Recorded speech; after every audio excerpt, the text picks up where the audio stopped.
David believes that he is different. David has achieved a fortune in a short amount of time but has no idea what to do with his money other than continue running on behalf of Main, the boss of Cyberpunks. David picks up a box from Aldo. Aldo asks David about clefting Arasaka. David then brings it to Pillar's home. A pair of golden armor-plated cybernetic hands are present in the package.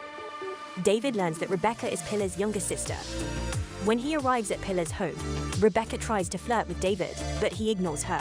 When he is leaving, David gets a call from Lucy, wondering if he's free tonight. David receives training and instruction from his other gang members because he is the recruit. Upon meeting Lucy, David learns that Main bullies her. Before accepting David onto the crew, Main requests that he tuck Lucy in. Lucy makes David jog with her at night to build stamina. David learns of Lucy's talent as a netrunner while running, but he is otherwise unaware of her past. Main and David chat while sitting. Main provides David with a rifle and advises him to keep it nearby as backup since he can't always rely on the Sandevistan. David learns how to shoot from Rebecca through target practice. On the one hand, Rebecca is a skilled target shooter, but when David is given the opportunity, he cannot shoot due to memories of his mother's passing. David learns how to drive a car from Main.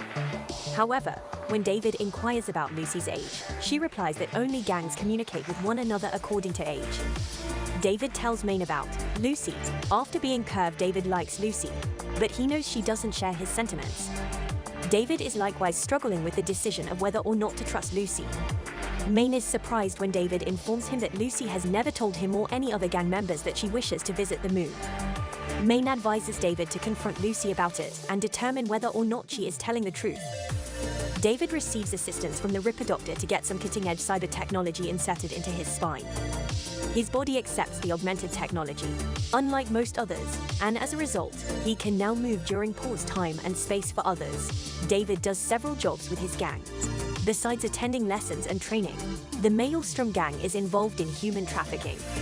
As David and the company rescue all the victims, he saves Rebecca from a different adversary. Then David helps his gang take down a team of scavengers. When everyone leaves a bar one day to head home, Pillar spots a homeless man urinating on the street. And it begins to bother him. When Pillar notices that the homeless man has a cybernetic magic stick, he starts making fun of him. Sadly, it transpires that the homeless man has cyberpsychosis and unexpectedly shoots Pillar to death with a concealed weapon. Rebecca, Pillar's sister, becomes enraged and begins shooting the cyberpunk. Main works to stop Rebecca. David uses Sandevistan to kill the cyberpunk when he targets Lucy.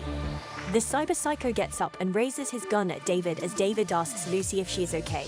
Main steps in and decapitates him.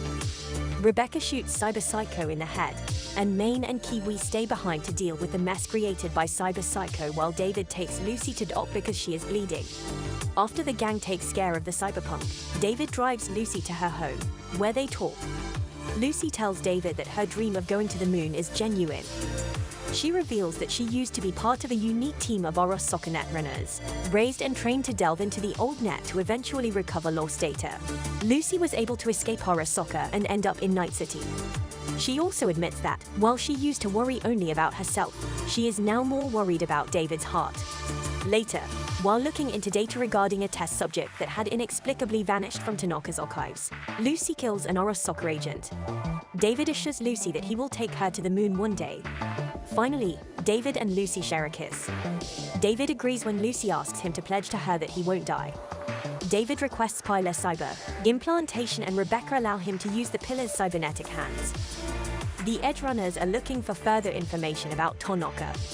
After taking a VR bath, Kiwi sits down next to David and Main on a couch with almost nothing on but acting completely non-sexually. Main and Kiwi discovered during their investigation that David was an A student and used to study at Arasaka Academy with Tanaka's kid. Main finds this amusing since it explains why Gloria needed money. Kiwi learns that Tanaka consumes illegal braindance VDS made by JK in secret. When David first hears the acronym JK, he immediately recognizes it and informs the group that JK is Jimmy Kurosaki's handle. Famous BD director Jimmy Kurosaki creates unique BDs for specific customers, including Tanaka. To surprise Tanaka, the group intends to abduct JK. David approaches JK as a fan and continues to converse with him, keeping JK preoccupied. So Main catches JK from behind. Unfortunately, JK uses his cybernetics to cripple Main and David. Kiwi pukes out the window of Dorio's car.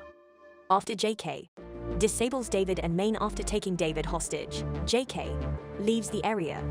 When Lucy learns that JK has taken David hostage, he and Dorio start pursuing JK, and JK gives David a terrible BD at his house to make him a cyber psycho. In the BD, David is made to kill several police officers before killing himself. JK produces a terrifying brain dance that appeals to audiences through gore and sadism. These include exploiting actual killings and cyber-psychological rampages. JK points out that cybernetics will eventually destroy Edgerunners, unless they die first.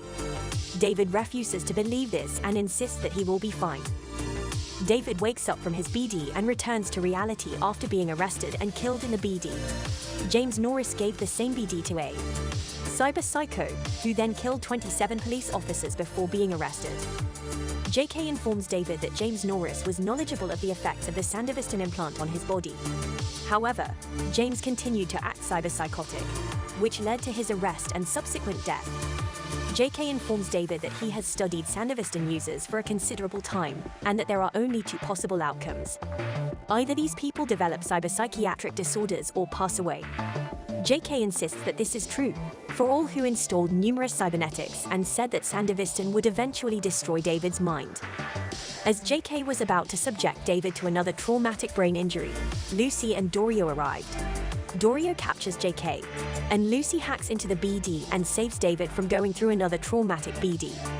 JK's two bulletproof cyber drones try to stop the gang, but David uses the Sandevistan to distract the drones while Lucy also hacks them. Here, JK is impressed by how quickly Lucy hacks the cyber drones. In the end, JK has no choice but to help the gang lure Tanaka out. Before Tanaka arrives, JK warns David that Sandevistan will eventually turn him into a cyber psycho. Tanaka shows up to meet JK. Tanaka begins shooting at the group as soon as he sees them encircling him.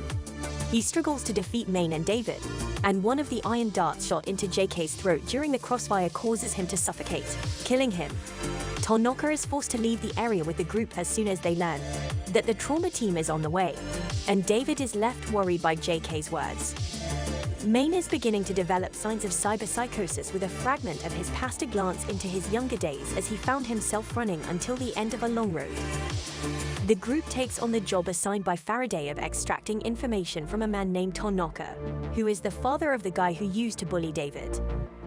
Kiwi breaks into his mind's security system, which is called ice. The process involves submerging Kiwi in a tub of ice water, utterly naked, while connecting her to the host's mind while she's under, and he accidentally attacks Kiwi, rendering her unable to continue the operation. Main is arguing with Dorio about his condition, and suddenly it's daytime. Lucy agrees to take her place, but Lucy has two conditions. 1. She doesn't want Main to be in the same room when she is hacking into Tanaka's cyber wall, and 2. She wants David to accompany her and be with her when she is hacking. Lucy takes Kiwi's spot, with David supervising her dive into Tanaka's mind. Main and Dorio take on the hordes of security personnel. The whole exercise quickly goes sideways. Lucy dives into Tanaka's mind, but after a while, Tanaka regains consciousness, and Tanaka sees that David is present in the room and asks him to let him go. Tanaka reveals to David that he was the one who asked the principal of Arasaka Academy to call David and cancel his expulsion from the school, as Tanaka talks to David. Lucy senses the glitches within Tanaka's cyber wall. The glitches happen when a person is not unconscious. Tanaka tries to convince David that he still has a future if he returns to the academy. He also warns David that the Edgerunners will kill him.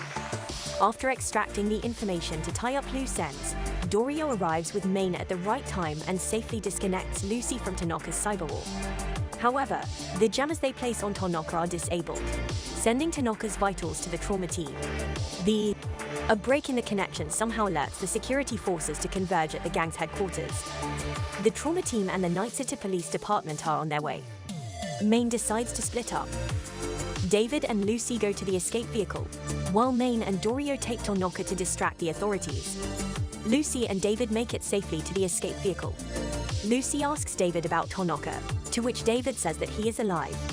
Lucy tells him that there is no data in Tanaka's mind. Soon, the Night City Police Department will arrive. Main and Dorio fights with them. David insists on going out of the escape vehicle, but Lucy tells him that she also received signals from the trauma team. If David moves out, it will just end in death. Main begins to succumb to his cyberpsychosis and accidentally shoots Dorio, who was trying to protect him. David, you read me? Main's gone full psycho. They've called in Max Tech. Turn around! Come back! Main! Oh, hey kid.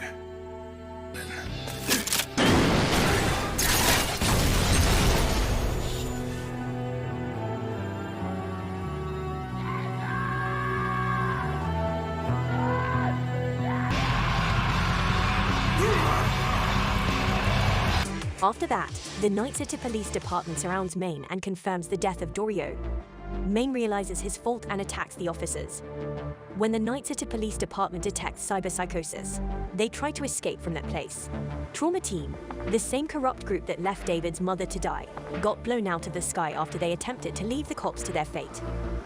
David uses the Sandevistan to get to the battlefield as quickly as possible, and when he gets there, he discovers that Main accidentally killed Dorio.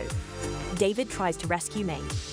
Main is at this moment covered in blood, ceasing to care about the well-being of his hostage and even using their corpse as a weapon. Main repentant and blows himself up along with Dorio's corpse. David continues to borg himself up due to Main's advice to do so despite Main being driven to suicide by his cyberpsychosis. Meanwhile, David returns to Lucy in their escape vehicle with Main arms. Main and Dorio die in battle, while Lucy and David barely make it out of there alive. Thanks for watching my anime recap. If you liked it, subscribe and give it a thumbs up. Don't forget to turn on notifications by clicking the bell icon, so you don't miss any videos. Leave a comment.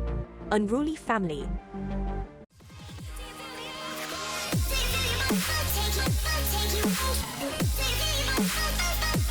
Take you